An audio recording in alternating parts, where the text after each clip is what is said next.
Assalamualaikum warahmatullahi wabarakatuh. Perkenalkan, nama saya Nailatul Amalia, Prodi PGMI. Saya akan membahas mengenai Lembaga Pendidikan Dayah. Dayah merupakan lembaga pendidikan Islam tradisional yang berkembang di Aceh. Istilah dayah berasal dari kata Arab yaitu zawiyah, yang berarti sudut atau tempat pengajian.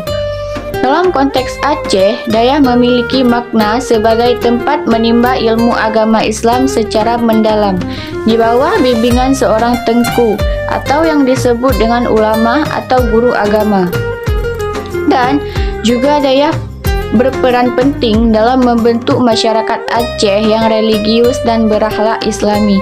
Karena sejak masa kerajaan Aceh hingga sekarang, dayah menjadi pusat pendidikan, dakwah, dan pembinaan moral umat.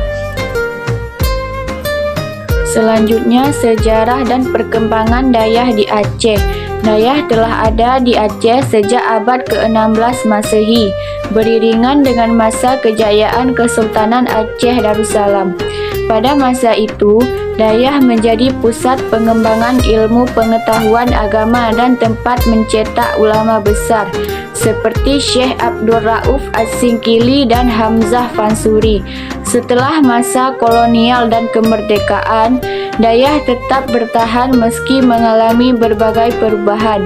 Kini, banyak dayah yang telah melakukan modernisasi sistem pendidikannya dengan memasukkan pelajaran umum seperti bahasa Indonesia, matematika, dan sains tanpa meninggalkan inti pembelajaran agama. Selanjutnya, sistem pendidikan di dayah. Sistem pendidikan di dayah memiliki ciri khas tersendiri. Yang pertama, berbasis kitab kuning. Dayah menggunakan kitab-kitab klasik berbahasa Arab sebagai sumber utama pembelajaran. Kitab tersebut mencakup bidang fikih, tafsir, hadis, tauhid, dan tasawuf. Yang kedua, hubungan guru dan santri yang kuat. Hubungan antara tengku dan santri sangat erat dan didasari oleh nilai keikhlasan, penghormatan, dan keberkahan ilmu. Yang ketiga, pola asrama. Santri biasanya tinggal di asrama atau menasah yang sederhana di sekitar dayah, sehingga kehidupan mereka lebih terarah dan disiplin dalam menuntut ilmu. 4. Metode pengajaran tradisional. Pengajaran dilakukan melalui ceramah, hafalan, sorongan, yaitu santri membaca di depan guru dan bandomgan. Guru membaca kitab dan santri menyimak.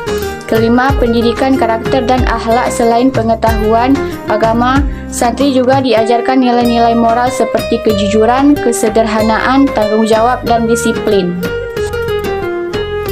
Selanjutnya, jenis-jenis dayah di Aceh. 1. Dayah salafiyah atau tradisional, fokus pada ilmu agama Islam murni dengan menggunakan kitab kuning tanpa pelajaran umum.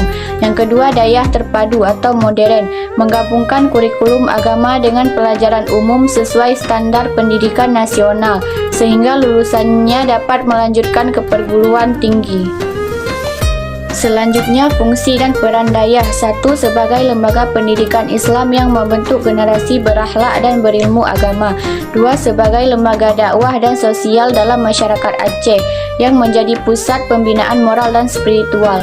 3. Sebagai lembaga pelestarian budaya Aceh, karena dayah juga mengajarkan nilai-nilai adat yang selaras dengan syariat Islam. 4. Sebagai basis perjuangan umat, terutama di masa penjajahan, karena banyak ulama dayah yang turut berperan dalam perlawanan terhadap kolonial. Selanjutnya, tantangan dan perkembangan dayah masa kini. Di era modern, dayah menghadapi tantangan globalisasi, kemajuan teknologi, dan tuntunan pendidikan nasional.